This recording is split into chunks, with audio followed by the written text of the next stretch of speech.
At one point, it was known that this intersection, 5th and Allen, was the bloodiest intersection in American history.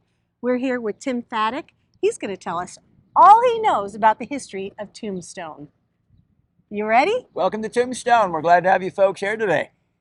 Down here at this intersection, 5th and Allen Streets, we have a couple of original Tombstone landmarks, the Crystal Palace Saloon, the Oriental Saloon on the corner right across the street from us. These places were associated with Wyatt Earp and his faction of famous Western gunfighters, men like Buckskin Frank Leslie, Luke Short, Bat Masterson, and of course everybody's favorite Doc Holliday.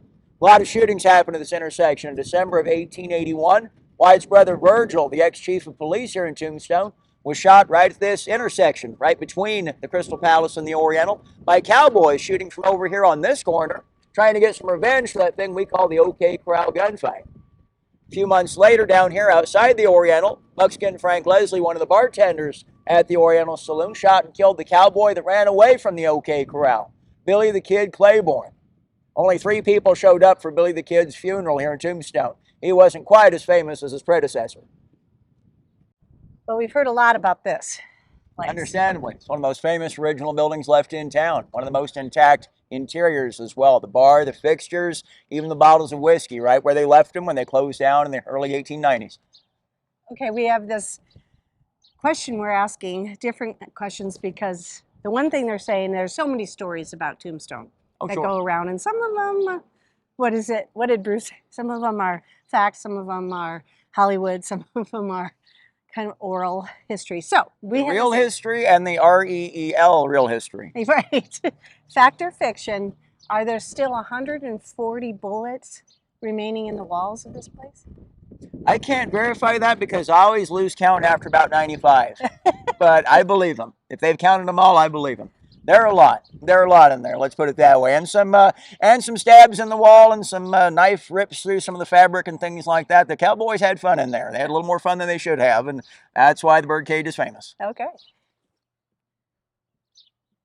When the Birdcage Theatre closed down in 1891, when the mining boom went bust, the owners had every intention of coming back to reopen it. They locked the door and said, "We'll come back when things get better." Of course, things never got better. Silver had its day and Tombstone was done. But when they opened it up in the 1920s, that's what made the Birdcage Theatre a time capsule of early Tombstone, because they didn't just liquidate everything and tear out all the fixtures. They planned on coming back, but of course there was nothing to come back to, which was their loss, but history's great gain.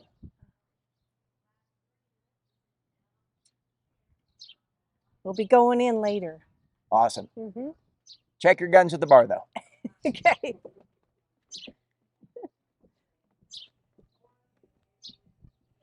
Is this entire street on the historic register?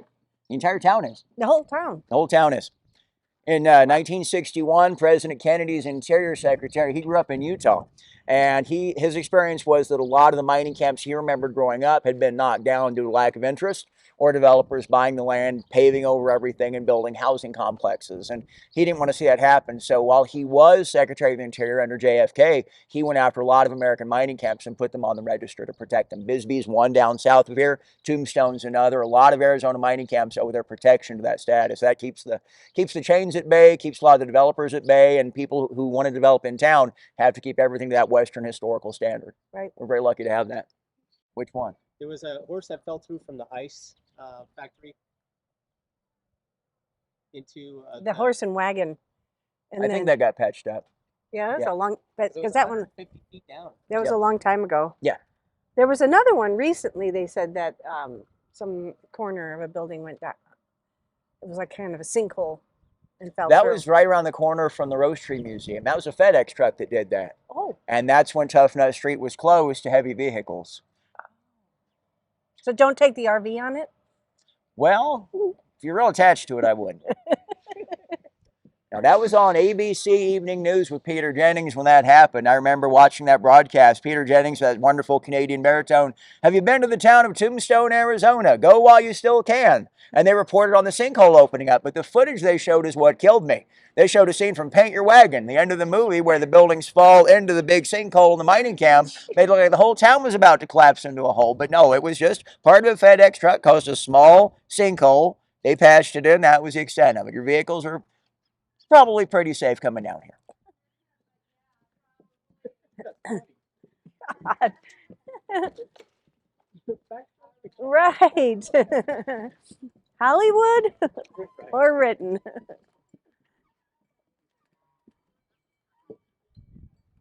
Tombstone could be a pretty violent place. A lot of towns in the Old West were. How violent was Tombstone? We didn't have one Undertaker, we had two. The Ritter and Ream Undertakers Parlor were conveniently located right across the street from the OK Corral. That building has long since been lost to history, though. Right here are the original Undertakers Parlors of Wyatt and Tarbell, built in 1882.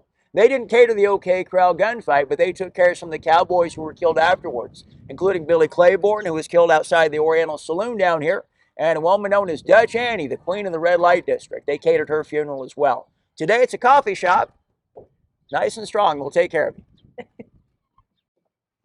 I'm sure you guys already got Duke. You got to have Duke. You got to have Duke on there. Duke, huh? Duke, yep. Is Duke Irish? Well, yesterday he was, but the whole town was yesterday. Yeah, I know. Yeah, he's a strong silent type. A lot of ladies like him. He doesn't say much, but he doesn't follow instructions either. He just hangs out at the bar all day. You want to tell me about your outfit there? Well, Does it portray something or nothing specifically? No, just okay. just a splash of color. The Victorian attire, though, was actually a lot darker than what we see portrayed in the major motion pictures. You see the movie Tombstone, and the inspiration for the cowboys in it was the pirates of olden times, bright colors. But typically in Victorian clothing, everything was black or brown. And when the Earps show up looking like Undertakers themselves at the end of the movie Tombstone, that's typically how men dressed back then, dark colors. A woman named Clara Brown moved to Tombstone in 1880 with her husband Theodore. She wrote back to the San Diego Union newspaper, her hometown, and she told her friends, if any of you move out here to Arizona, get rid of your light colors, because once you wash something out here in the water that is so heavy in mineral content, everything white is a dingy gray. So throw out those right away, buy a bunch of dark colors. When you see movies like Wyatt Earp with Kevin Costner, where they cast everybody much more monochromatic, darker colors, that's actually historically a lot more accurate than what you see in movies like Tombstone, where the colors are a lot brighter. Huh. We saw a lady walking down Tough Knot with a white kind of a Victorian dress, not prairie, but Victorian. I said, how do you keep that clean with all the dust around here? I'm like, my boots and jeans are filthy. I mean, it's like white. I told them, I said, I don't know. What we call the Old West was also part of the Victorian West, and Victorian fashions predominated. But as with most fashion points, there's a ladder, and people are on different points of that ladder. And a lot of reenactors, unfortunately, they look at big city fashions for men and women. Silk suits, top hats, 4 and 5 and 6 layer dresses for the women, and think that was universal. People might have brought those clothes with them here to Tombstone, but they didn't keep them for long. They wore the simplest, easiest to clean, easiest to maintain clothing in a street that ran muddy, bloody, and full of horse manure all day long. Yeah, you're not going to bring long dress trains and expensive men's suits that you're going to have to throw out after a couple of weeks. Makes sense. For sure. I always like to stress, even on the tour, that for a lot of our guests, they feel that Allen Street is Tombstone. They go up one side, down the other, and we've seen Tombstone, let's go now. And they miss so many of these great original buildings that are on the back streets or even up on Highway 80. We did that, and then we also did the courthouse, and we had to have a little help to find the telegraph pole where Heath was lynched. Second and Tough Knot. I know, so we're like, where is it?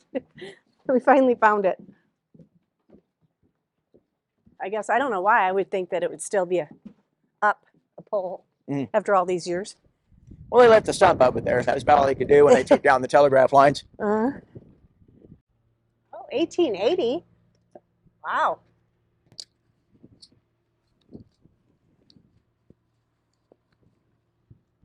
Most every original building in Tombstone is still used today in some function or another. Down here at the original building of Engine Company Number 1, the fire department was established in September of 1880. The firehouse here was built the following June, and the founding members of the fire department were a who's who of early day Tombstone.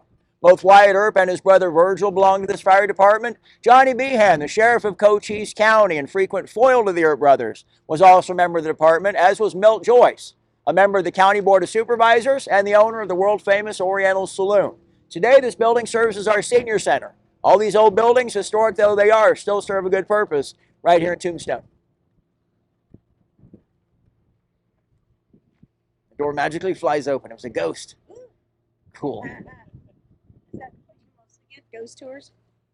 In the evenings, we do kind of a paranormal version of that. We attach some of the ghost stories to some of these landmarks, like the courthouse around the side of where John Heath was hanged, the Chinese district down by 2nd and Allen. Tell some of those stories as well. But during the day, it's the straightforward history itself. Paranormal stuff is interesting, but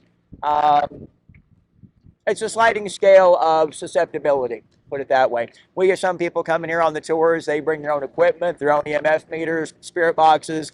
They're very attuned, or believe they are, and other people simply are just into the historical beats of it. So we try to customize it to what interests are. That's why the daytime version and the evening version of our tours. So. I suppose you're going to be busy with the marathon?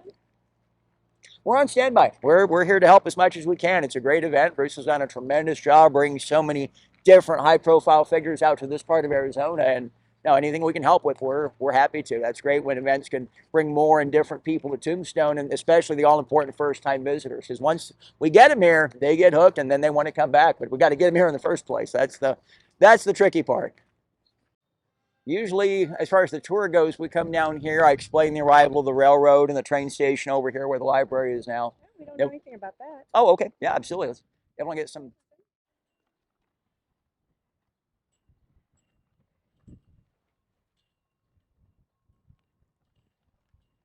Today it's the Tombstone Library, but back in 1903, that building was built as the depot of the El Paso and Southwestern Railroad. The train finally came to Tombstone in 1903 during Eli Gage's attempt to organize a second Tombstone mining boom here. He bought up a lot of the old silver stock from the 1880s, established the Tombstone Consolidated Mining Company in 1903, and part of that effort was he persuaded the railroad to come down here finally. The trains never came down in the 1880s. This was lawless, broken up country. The Apache Wars were going on all around us before, during, and after the classic 1880s Tombstone mining boom. So the railroad said, give us safety on the border and we'll give you the railroad. And that was much easier said than done. So the train never got here till the second boom, or the attempt of the second boom in 1903. When the train service broke down in the 1960s, they pulled up the track and moved everything out of here, but they gave the city the depot. They said, chop it up for firewood, keep it, it's a tax write-off for us, we don't care. And the city fortunately kept that historic structure and made it what it is today, the town library. And if you even get a chance to go in there sometime today, there's they have some displays in there, the original telegraph keys and some other artifacts from when it was the train depot. Some other things you might even get little pickups on because they're pretty neat that they've held on to those. They've been donated over the years by different people, and the fact they still have those is pretty neat, and keep it all together where they were used originally. But it's a beautiful building. We are lucky to have that. Ian Benson, the old depot up there, right off I-10, the railroad tried to take it back and said, well, we can use the building materials on this other project we have. And Benson rose up and said, no, that's part of our history. We want to keep that. So it's great when the towns fought for that. A lot of them didn't, and the ones that did, it really makes a difference because you go through, you see the modern town, but then you see those historical elements. And of course, for Tombstone, it's all about the historical elements. So we're lucky to have these things. People were smart enough to say, in 50 years, this will matter. In 100 years, this will matter. So God bless that generation. The tourism wasn't here, but they said, people are going to want to come down here eventually. This will be something at some point. And boy, is it. It is something. 300,000 visitors a year. Is that right? Down a little bit from when the movie Tombstone was new. Of course, that came out 30 years ago last December. But no, we still see about 300,000 visitors every year. And since we're not on the way to anything, we appreciate every one of those, because to come to Tombstone, you're coming to Tombstone. It's not a stop along the road or someplace you visit while they're fixing your car next town over. This is a destination. Has to be. What is this building? And I mean, it's an amazing piece of ironwork. Oh, it is. It's Up on the highway, as you take the curve on Fremont driving out of town toward the Circle K, the dollar store, there's that big setup on the corner. That's they have all the metal work out in the gravel there in the driveway and displays there. Originally, that was a business called Wyatt Earp Sold Tombstone.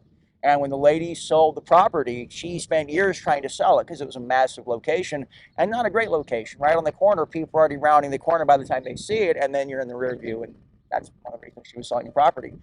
But that hung outside the business. And there was a bidding war for this. People came to her all the time. I don't want to buy the store, but how much for that ironwork? Finally, somebody came up with a number she liked and put it right in front of their house. I get asked about this every night on the tour. People walk by and say, "What's that from?" I said, "It's only about 25 years old, but it's very eye-catching. Yeah. It is very striking.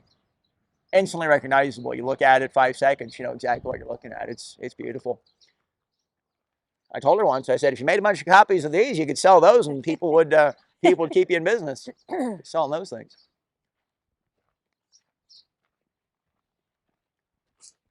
Over here it says Wyatt's. We see so many buildings named Wyatt's. Yep. Which one is the real one? Wyatt Earp had an interest in the gambling in 3 places here in Tombstone. The Crystal Palace Saloon was never called that while he was here. It was originally called the Golden Eagle Brewery, and he ran the gambling there. And right across the street at the Oriental Saloon. Even today, that's called Wyatt Earp's Oriental Saloon, because even at the time, people thought it was his place. His cronies worked there.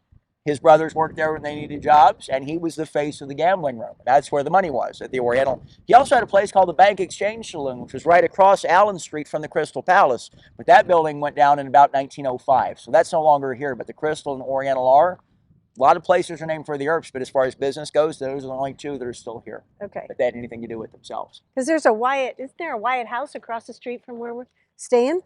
Yep. On Fremont, across from Wells Fargo RV.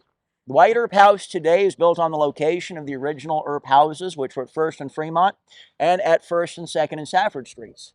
They lived in some of the houses. They rented out some of the houses. They had a finger in every kind of business here in Tombstone. Real estate, water rights, mining claims, gambling, saloon keeping, racehorses, you name it. They had at least a little bit of an interest, and usually a lot of an interest in it. When they left here, though, they signed over their interests in mining, water rights, and real estate to James Earp's son-in-law, Thaddeus Harris. Thaddeus owned a business right here in Tombstone called the Tombstone Foundry. A lot of the original buildings in town that have metalwork still have the stamp of the Tombstone Foundry on them. When you walk into the Birdcage Theatre, make sure you look down at the floor at the metal door frame plate. It has Tombstone Foundry stamped right on it. That was made by one of the Earp's in-laws. Okay. All right. What is that thing in there? What's that? The frame or the one inside the concrete? The metal, thing on big the- metal thing. That's a safe. Oh, okay. It's called a cannonball safe. Not because it holds cannonballs, but because of the size and the weight of it. And it was originally owned by one of the mining companies here in town, eventually purchased by Cochise County. What I'm told is it was used as an evidence safe by the Sheriff's Department. And then after the courthouse got moved down to Bisbee and all the papers taken out of it and moved down to Bisbee, the item itself remained. And they were smart to bring it out here and put it on display out there, because I can't imagine any of these thin wooden floors would have been able to hold that for more than a few more years than they did. Mm-hmm. It's pretty neat, though. What kills me about it, though, is it's on wheels. It's 800 pounds of metal when they put it on wheels. That's an interesting design choice. They didn't want to carry it. I How reckon. else are we going to get it around?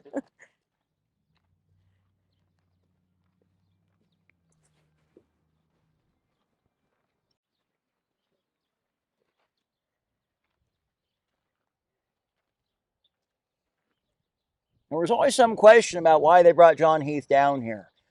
The telegraph pole was here on this corner, but there were telegraph poles all over this town, and some actually much closer to the courthouse where they grabbed John Heath in the first place. Years of research later, we found that the reason that they brought him down here had nothing to do with the telegraph pole, but it had to do with the house that was here at the time. At this house in 1884 lived a man named William Herring, who, among other things in Arizona history, had been John Heath's lawyer. Whoa. And Mr. Herring, for his part, did not fail to get the message. He wrote in his memoir years later that he wanted to say he came out and cursed those men for cowards. He wanted to say he came out and somehow saved Mr. Heath's life, but he couldn't do that because he was busy hiding under his bed while they were taking John Heath to the telegraph pole and hanging him on the spot. Herring didn't lose the hint, though. He sold his house, closed up his legal practice, and he moved up the road to Tucson and became identified with the University of Arizona later in the 1880s. That is one spiteful mob. Wow. Bisbee, man, I can't tell you. It's They Bisbee definitely people. wanted to make a point. That they did. And none of them ever faced any charges. The grand jury here in Tombstone shut the whole thing down. They said, we don't want to hear about the case of John Heath. We believe what happened was a good thing. The DA wasn't happy, but the grand jury made their feelings known. Well, and he didn't get a death sentence because he only planned it. He didn't actually kill anybody. Exactly. He wasn't there with a gun in his hand at the scene of the shootout, so he was never charged with murder. I guess today we'd call it a conspiracy charge. But those folks in Bisbee, they weren't happy. It was their people who'd been killed. It was their store that had been attempted to be robbed. They took it very personally. They felt the Tombstone jury just wasn't close enough to the tragedy to have a strong opinion about it. So they provided a strong opinion for us. Huh. The law of the West.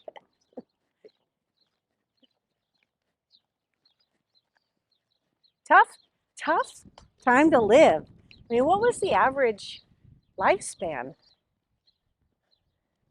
Well, the patriarch of the Clanton crime family was a man named Newman Haynes Clanton.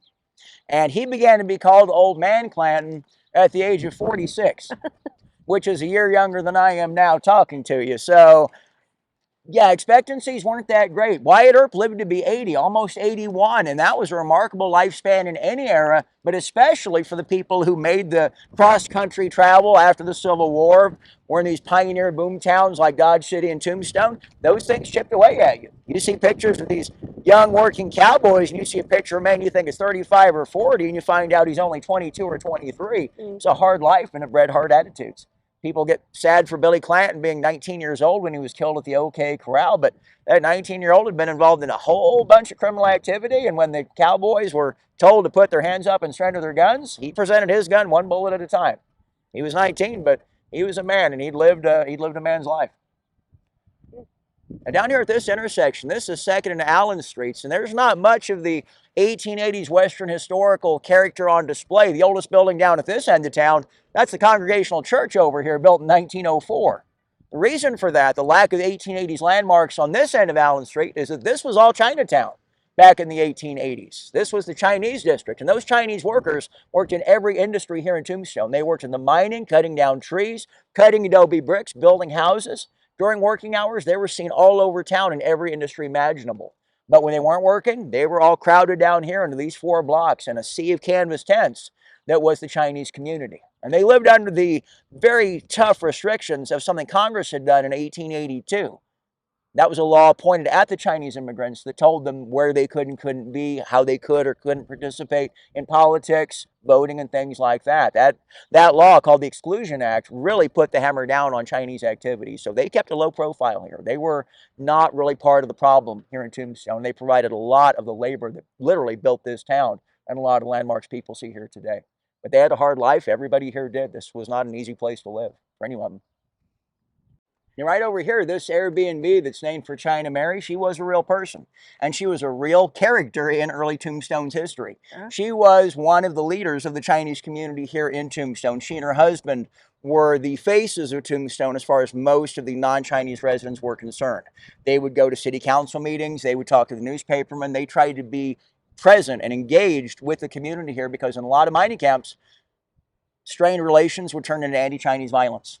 There were anti-Chinese riots in places like Deadwood, Virginia City, Nevada, big mining towns, and China Mary and her husband were determined that that not happen on their watch here in Tombstone. And through deft politics, they kept it from happening. Tombstone, for all its problems, we never had any large-scale anti-Chinese violence here, and that's largely credited to China Mary and her husband keeping relations with the rest of town open for the whole time they were here. Also, unlike a lot of the Chinese workers who came here, China Mary and her husband decided to stay put in Tombstone. They didn't ask to be shipped back to China for burial. If you go out to Boot Hill Cemetery here, China Mary and her husband are both buried out there, and her funeral was extremely well attended in 1906. Almost 2,000 people showed up for that. The Arizona Republic, the newspaper up in Phoenix, referred to China Mary after she died, and she would have loved this, as the uncrowned queen of Tombstone. Oh. She would have liked that a lot. And agreed, I'm sure. It is hard. I mean, honestly, sometimes you're just trying to keep a straight face, and all the people on the tour pointing out is all the anachronisms, and you're like, yes, I know. Yes, that's a big screen TV in the Crystal Palace. I know, but trust us, if we took these things away, y'all would be howling about it, you know? Yeah. No air conditioning. They didn't have that back then. Well, no, we kind of want that. So. Yeah. Although I am really shocked at how much cooler it is here than just up in the Phoenix and Tempe area. Oh, as am I. I mean, wow. This is not bad. It's a nice change, but it is unseasonable for what March usually is. A lot more hoodies and winter coats out now. Normally people be wearing their t-shirts and baggy shorts and what have you, but not this week. But it's about what they say. Tucson's 10 degrees cooler than the Phoenix area, and here is 10 degrees cooler than Tucson. So Yeah, you're just steadily climbing out there, So- and then Bisbee's a little milder here. A lot of the Tombstone folks will head up to Bisbee in the summer months because it's a little bit of a reprieve up that way. Is it? Is it higher in elevation? It is. Okay. And this, of course, is where I urge everybody to start their trip to Tombstone, right here at the Visitor Center. Rat cards, maps, we all have smartphones, but they tend to lie to us, and they get turned around with old information, but the latest and best information on what's happening in Tombstone is always right here at the Visitor Center, and the Chamber of Commerce right around the corner. Start at those two places, you'll know everything that's happening in just a few minutes. This building is also remarkable because it's one of the oldest left in Tombstone. It's been a bank, it's been a hardware store, it's been a hospital. There are people alive in Tombstone today who were born in this building back in the day. Absolutely. Late 1960s, early 1970s, it starts to become more touristy, a little more visitor-facing, you might say. And now it's our Visitor Center and Chamber of Commerce. The Arizona Ranger Museum on the 4th Street side of the building is well worth checking out, too. And the art gallery over here, we have some really talented folks. They don't have 6 guns, but they've got those knitting needles, and they're pretty versed at those. But this is definitely a good place to start any trip to Tombstone. That's the corner where Doc and Europe did the walk down to the gunfight. Oh. They walked up. They met on that corner. It was Hafford's Corner Saloon. The 2nd floor is the Mojave Hotel. They walked up 4th Street, turned on Fremont, the highway, went down almost 3/4 of a block, and that's where they met the Cowboys there, right near the intersection of 3rd and Fremont Street. That's the corner. Okay. I always like to urge a little clip on that maybe because there's nothing marked there. It's one of those things you'd have to know by seeing what you guys were talking about, saying, "Hey, I saw this thing," and they pointed that out. It's pretty neat because there's no plaque or anything, but historically that's where that building was located. Well, this is Arlene's Southwest store on the corner at 4th and Allen. Back in 1881, this looked quite a bit different. This was a 2-story wooden building. The bottom floor was the saloon owned by Colonel Roderick Hafford. 2nd floor of the building was the Mojave Hotel. And on October 26, 1881, this is the corner where Wyatt, Morgan, and Virgil Earp and Wyatt's friend Doc Holliday met to go down to confront the Cowboys, what we now call the gunfight at the OK Corral. They walked up 1 block to Fremont Street, turned left on Fremont, walked down almost to 3rd. That's where they met Ike Clanton and his crew, and that's where the gunfight happened. 30 shots in 30 seconds is what they say. We don't know for sure, but it's probably something pretty close to that. It's been great. Thank you so much. Heck yeah, guys. Happy to help. Ooh. This is awesome. Looking forward to... Now we've got so much materials. Like, we might have to have part 1 and part 2. There's so much. Tombstone people will find it, man. If you guys do a couple, they'll blow them up, and we'll share them on our socials too. You let them know when the stuff's out. We'll put on ours with the Gunfight or Ghost Tour websites. I also do the social for some other businesses here in town, and make sure it gets the word out. We appreciate it. We're Heck trying. Yeah. Oh, happy to help. Yeah. Happy to help. We appreciate you guys being here and letting folks know Tombstone's here, and it's awesome. Thanks for joining us. Thank you so much. You are awesome. Thanks, guys. This has been Appreciate you. great. Tim. Nice to meet you. Yeah. Have a great time while